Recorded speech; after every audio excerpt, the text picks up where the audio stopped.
They loved living here, but I can't let them stay. They'll have to find food, and I hope that they may. Good luck, boys, he cried, and he sent them away. I, the Onceler, felt sad as I watched them all go, but business is business, and business must grow, regardless of crummies in my tummies, you know.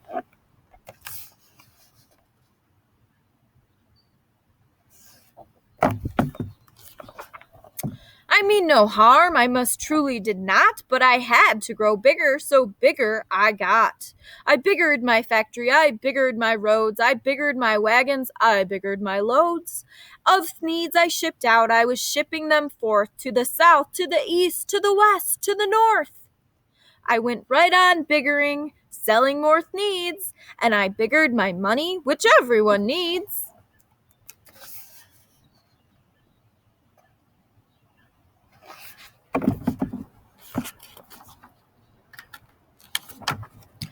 Then again, he came back. I was fixing some pipes when that old nuisance Lorax came back with more gripes.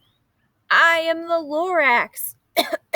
He coughed and whiffed. He sneezed and he snuffed. He snargled, he sniffed. Onceler, he cried with a crumfulous croak.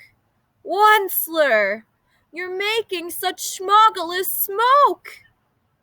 My poor swami swans, why they can't sing a note. No one can sing who has smog in his throat. Oops.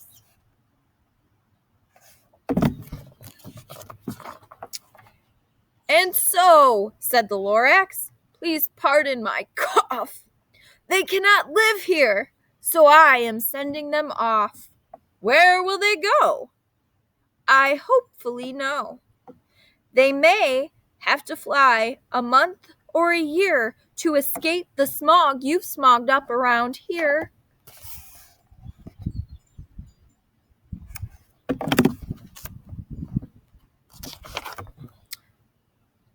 What's more, snapped the Lorax, his dander was up, let me say a few words about gluppity glup. Your machinery chugs on day and night without stop, making gluppity glup and sloppity slop. And what do you do with this leftover goo? I'll show you, you dirty Onceler man, you.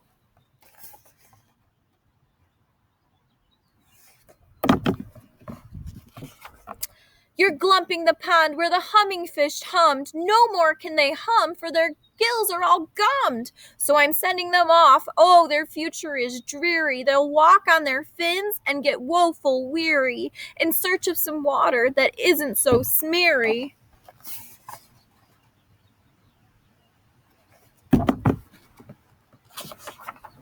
And then I got mad. I got terribly mad. I yelled at the Lorax. Now listen here, Dad. All you do is yap, yap, and say, bad, bad, bad, bad. Well, I have my rights, sir, and I'm telling you, I intend to go on doing just what I do. And for your information, you Lorax, I'm figuring on biggering and biggering and biggering and biggering. Turning more truffula trees into needs, which everyone needs.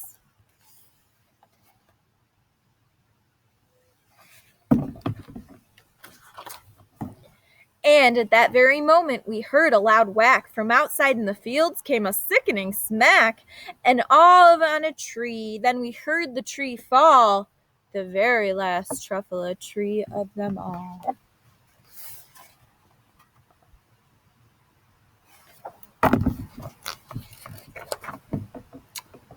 No more trees, no more thieves, no more work to be done. So in no time, my uncles and aunts, every one, all waved me goodbye. They jumped into my cars and drove off away under smoke-smuggered stars.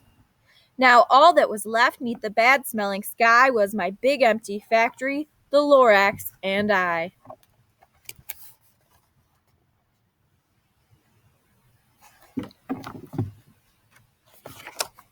The Lorax said nothing, just gave me a glance, just gave me a very sad, sad backward glance.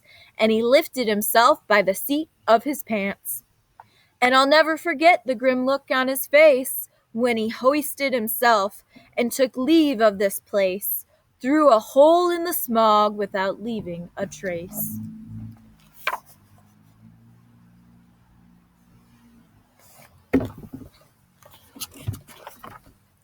And all that Lorax left here in this mess was a small pile of rocks with one word, unless.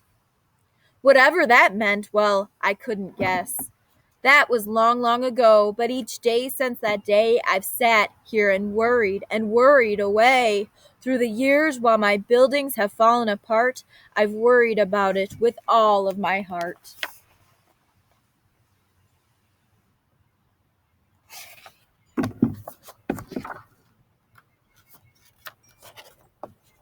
But now, says the Onceler, now that you're here, the word of the Lorax seems perfectly clear. Unless someone like you cares a whole awful lot, nothing is going to get better. It's not.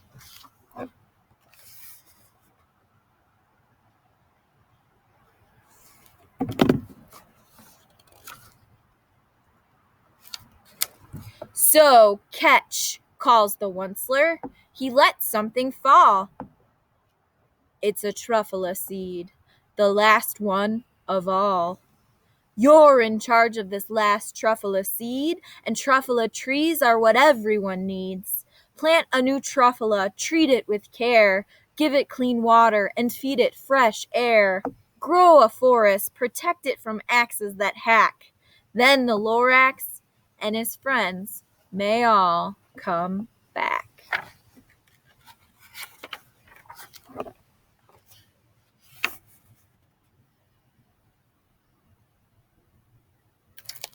And that is the end of the story, boys and girls.